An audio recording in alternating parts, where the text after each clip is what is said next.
बच्चों, मैं वीरेंद्र पटेल आप लोगों को कक्षा 12 मैथ में आव्यूह पढ़ा रहा हूँ। इसके पहले आप लोग पिछले वीडियो में आव्यूह के बारे में पढ़े थे। आव्यूह किसे कहते हैं, आव्यूह को हम कैसे प्रदर्शित करते हैं, आव्यूह का जोड़ना, घटाना, गुणा, भाग इत्यादि आप लोग सीख चुके हैं। इस वीडियो में आप लोग पढ़ेंगे आव्यूह पर प्रारंभिक संक्रिया।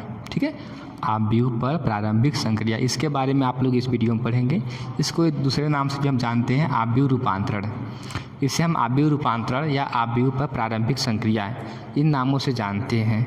कैसे करते हैं आइए देखें आप लोग। तो प्रारंभिक संक्रिया करने की कुल 6 विधियाँ होती हैं। किसी आव्यूह में प्रारंभिक संक्रिया करने की कुल 6 विधियाँ होती हैं। पहली विधि हम यहाँ देखें कि 2 पंक्ति अथवा 2 स्तंभ को हम आपस में विनिमय कर दें। ठीक है, 2 पंक्ति अथवा 2 स्तंभ के विनिमय द्वारा। विनिमय का मतलब होता है उससे आपस में हम बदल दें, इंटरचेंज कर दें। हैं, जैसे एग्जाम्पल में हम लोग यहाँ देखें कि कोई मैट्रिक्स ए है जो कि तृतीय कोटि का है। तृतीय कोटि का मतलब आप लोग जानते हैं कि उसमें 3 पंक्ति होंगे और 3 स्तंभ होंगे। तो एक मैट्रिक्स ए है जो तृतीय कोटि का है, इसके पहले रो में 1 3 5, दूसरे रो में 2 1 6 और तीसरे रो में -6 2 0 इस प्रकार है। तो इस आव्यूह में हम प्रारंभिक संक्रिया कैसे करेंगे? ठीक है, तो पहला नियम है कि हम 2 पंक्ति अथवा 2 स्तंभ को आपस में विनिमय करें। तो यहाँ पर हम किसी भी तरीके से करें कि हम 2 पंक्तियों को आपस में बदल दें। जो हमारा पहला पंक्ति है उसको तीसरे पंक्ति के साथ बदल दें। तो यहाँ पर लिख देंगे हम ऐसे R1 इंटरचेंज R3। इसका मतलब होता है कि R1 R3 के स्थान पे लिखा जाएगा और R3 R1 के स्थान पे लिखा जाएगा। तो यहाँ पर हम ऐसे करेंगे, matrix A is equal to, अब R1 के स्थान पे हम R3 लिखेंगे। ये हमारा R3 है, तो R3 कहाँ लिखाएगा? R1 के स्थान पे। तो यह जाएगा -6 2 0। R2 में कोई परिवर्तन नहीं हुआ है, R2 सेम रहेगा 2 1 6। अब R1 आ जाएगा R3 के स्थान पर 1 3 5। इस प्रकार हम इसको बदल दिए। इसे कहते हैं प्रारंभिक संक्रिया। और एग्जाम्पल देख लें इस पर। एक दूसरा मैट्रिक्स ये है, ये भी मान लीजिए तृतीय कोटि का है।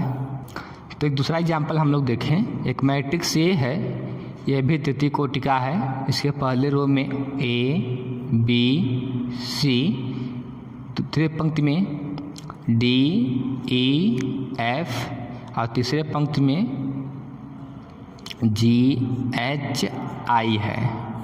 तो यहाँ पर हम यदि 2 स्तंभों को आपस में इंटरचेंज करें तो किस प्रकार होता है, यहाँ पे आप लोग देखेंगे।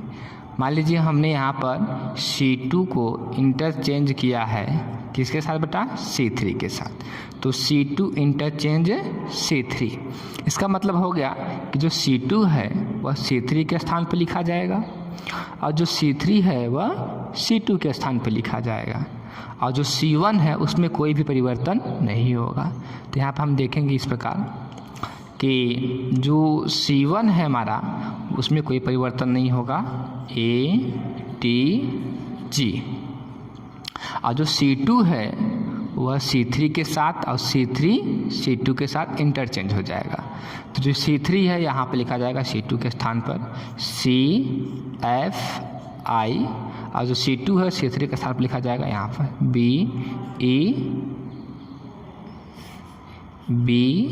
E H। इस प्रकार से हम करते हैं। बंद कर दो। तो दूसरी विधि है किसी पंक्ति अथवा स्तंभ, किसी पंक्ति अथवा स्तंभ में किसी अचर संख्या से गुणा करके उसके स्थान पर लिखा जाता है। जैसे यहाँ देखिए RI, अब I यहाँ पर यह दिखाता है कि यह पंक्ति किस नंबर पर है, नंबर ऑफ रो। तो RI चेंज K RI है। या अगर स्तंभ के साथ करते हैं तो C, मान लीजिए यहाँ पे I चाहे J, C J change K सी जे। यहाँ जो k है वह अचर है, अचर राशि है। अब अचर राशि में वह धनात्मक, ऋणात्मक या भिन्न, परिमेय कुछ भी हो सकता है। जो k है वह 2 हो सकता है, -3 कुछ भी, 1/2 या -1/5 या कड़ी में 3 कुछ भी इस प्रकार से हो सकता है अचर। इसका एग्जाम्पल देखिए हम कैसे करते हैं। तो मान लीजिए एक मैट्रिक्स A इस प्रकार है, द्वितीय कोटि का है। पहले रो में 5 2, दूसरे रो में 1 3 इस प्रकार है। तो इसके पहले पंक्ति को हमें परिवर्तित करना है। तो परिवर्तित करें, पहले पंक्ति को परिवर्तित करना है, इसलिए हम यहाँ पर लिखेंगे R1 चेंज टू, अब किसी भी अचर के साथ, वह अचर k लें या 1 2 3 4 5 कुछ भी हम ले लें। तो यहाँ पर मान लीजिए हमने यहाँ पर लिया k, तो R1 चेंज k R1। तो इसका मतलब हुआ कि जहाँ पे R1 जो हमारी पहली पंक्ति है उस पंक्ति को हम चेंज करेंगे, उसमें k से मल्टीप्लाई करके। तो ये हमारा हो जाएगा A = जो हमारा पहला रो है R1, इसमें मल्टीप्लाई होगा किससे, k से। तो ये हो जाएगा हमारा 5k या 2k और R2 हमारा सेम रहेगा 1 3। इस प्रकार से हम कर लेते हैं। ये दूसरा एग्जाम्पल देखें। एक मैट्रिक्स B है जो तृतीय कोटि का है। पहले रो में x y z, दूसरे रो में A B C और तीसरे रो में 1 2 3। तो हम इसको स्तंभ रूपांतर करके देखें कैसे होता है। तो मान लीजिए हमने यहाँ पर C2 को चेंज किया, एक संख्या जैसा आपको आवश्यकता पड़ेगी, संख्या 5 7 1 2 2 1/2 कुछ भी हम ले सकते हैं। एक संख्या ले लें हम यहाँ पर, मान लीजिए हमने यहाँ पर ले लिया 2 या 3 ले लिए, तो C2 चेंज टू 3 C2। इसका तात्पर्य होता है कि जो C2 है दूसरा स्तंभ है उसको हम चेंज करेंगे एक अचर संख्या 3 से गुणा करके। C2 को चेंज करेंगे एक अचर संख्या 3 से गुणा करके। तो यहाँ पर लिखेंगे V = C1 और C3 में कोई परिवर्तन नहीं होगा, केवल C2 में परिवर्तन होगा और एक अचर संख्या 3 से मल्टीप्लाई होकर। तो C1 हमारा ऐसे ही रहेगा XA1 और C2 परिवर्तित होगा, रूपांतरित होगा 3 से मल्टीप्लाई होकर। तो यहाँ पे हो जाएगा 3y, इसमें भी मल्टीप्लाई होगा तो 3v और इसमें होगा तो 2 × 3 6 हो जाएगा। और C3 भी हमारा वैसे उतरेगा ZC3। आप लोग देखेंगे कि किसी पंक्ति अथवा स्तंभ को दूसरे पंक्ति अथवा स्तंभ के सम अपवर्त या अपवर्त के साथ जोड़कर या घटाकर रूपांतरित करते हैं।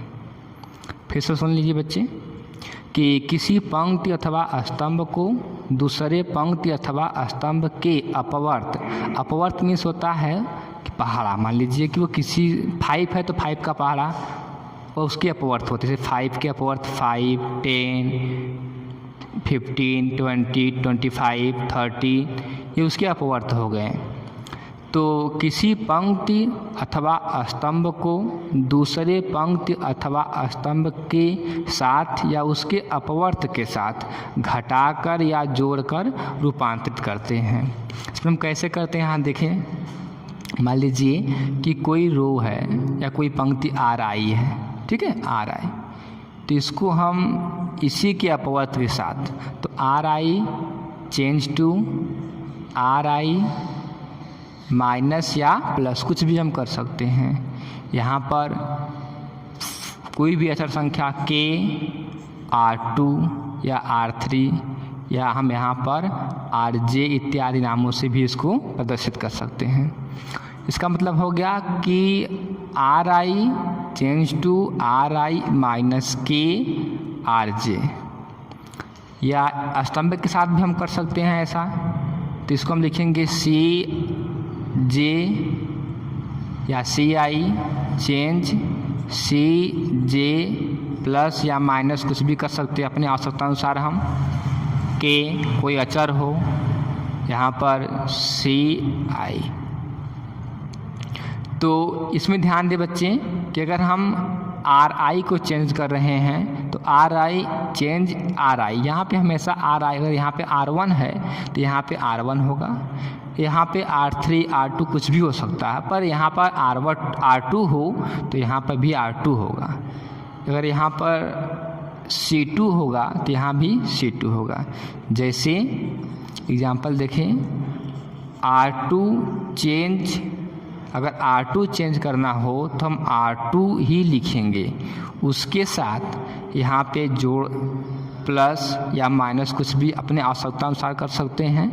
फिर R1 R2 R3 R4 किसी भी संख्या के साथ इसमें जोड़ सकते हैं अथवा घटा सकते हैं। तो मान लीजिए हम 2R1 कर सकते हैं, ठीक है, इस प्रकार। या तो हम यहाँ पर कर लें ऐसे C3, यदि हम C3 को चेंज करना चाहते हैं तो C3 change to C3 minus या प्लस कुछ भी हो, पर इतना हम ध्यान देंगे कि C3 को चेंज कर रहे हैं तो यहाँ पे हम C3 ही लिखेंगे, C3 में से ही घटाएंगे या जोड़ेंगे। तो यहाँ पर अपने आवश्यकता अनुसार 5 C1, ठीक, इस प्रकार हम कर लेते हैं। तो एग्जाम्पल में देखें आप लोग, मान लीजिए कोई मैट्रिक्स ए है, द्वितीय कोटि का है, पहले रो में 5 2, दूसरे रो में 1 6, इस प्रकार है। तो यहाँ पे हम चेंज कर रहे हैं कि जो R1 है उसको चेंज कर रहे हैं R1 माइनस या प्लस कर दे रहे हैं 2R2 के हिसाब से, ठीक है। तो R1 को हम चेंज कर रहे हैं, R1 चेंज कर रहे हैं R1 प्लस 2R2। इसका मतलब होता है कि R1 के स्थान पर हम R1 प्लस 2R2 लिखेंगे। तो लिखें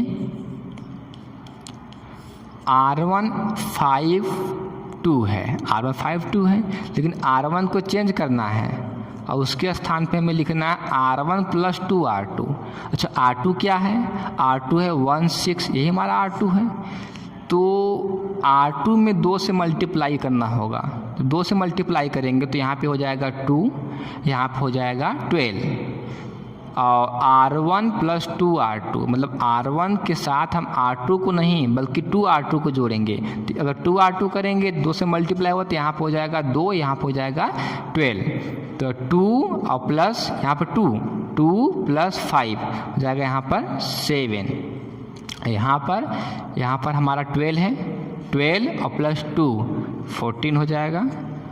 R1 तो चेंज हो गया, अब R2 को हम सेम लिखेंगे यहाँ पे 1 6। इस प्रकार से हम इसको परिवर्तित करते हैं।